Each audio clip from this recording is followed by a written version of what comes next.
Welcome to Gloom Ghouls, your daily dose of adrenaline. It was a cold November night, and the moon hung low in the sky like a pale, watchful eye. The small town of Willow Creek was asleep, its streets deserted, except for the occasional rustle of leaves or the distant hoot of an owl. But 5 boys from Willow Creek High School weren't sleeping. They were on the verge of committing what they thought would be the perfect crime. Jake, the ringleader, had planned it all. He was smart but cocky, always looking for shortcuts. His best friend, Ryan, was more cautious but loyal to a fault. Then there was Ben, the joker of the group, Ethan, the tech-savvy nerd, and Sam, the quiet one who often went unnoticed. Together, they formed an unlikely team, bound by their shared goal: stealing the final term papers for social studies so they could ace the exams without studying. Their target was room 214, where Mrs. Grayson's desk still sat untouched since her death 3 years ago. She had been a strict, no-nonsense teacher, known for her sharp tongue and even sharper grading pen. Rumors swirled that she had taken her own life after being falsely accused of leaking test answers, a scandal that rocked the school before fading into whispers. No one dared enter room 214 after hours, not because of any official rule, but because of the eerie feeling it gave off. At midnight, the boys gathered outside the school gates, flashlights in hand. They scaled the fence silently, hearts pounding, as they slipped through the shadows toward the main entrance. Jake pulled out a set of lock-picking tools he'd borrowed from his older brother.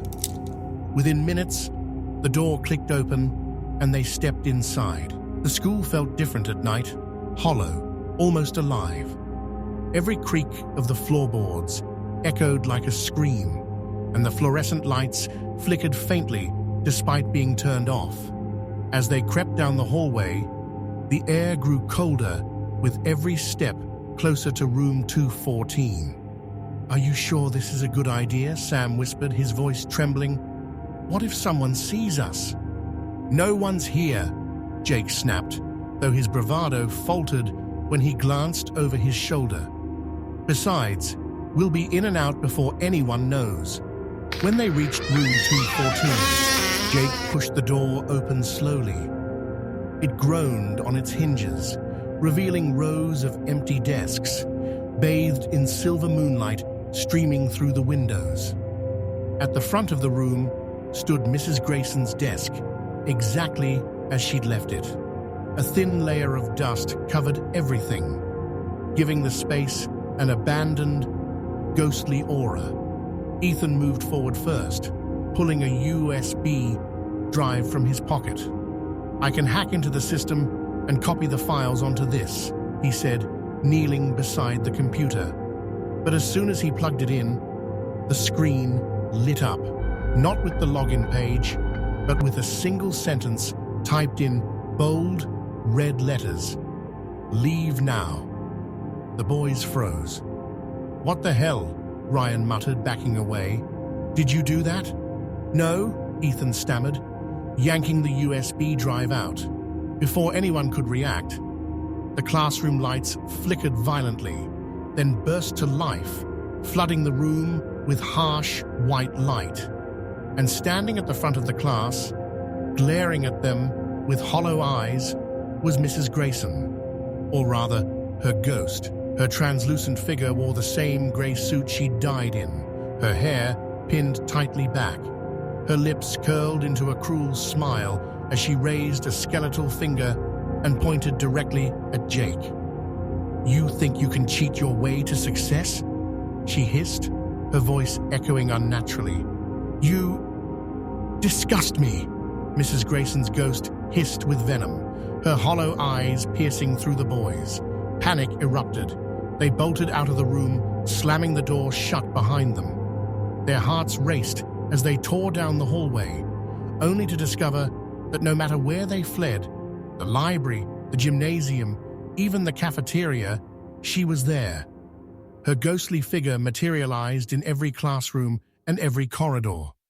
Mrs. Grayson blocked their path with unsettling ease, her cold voice taunting them with accusations of laziness and deceit.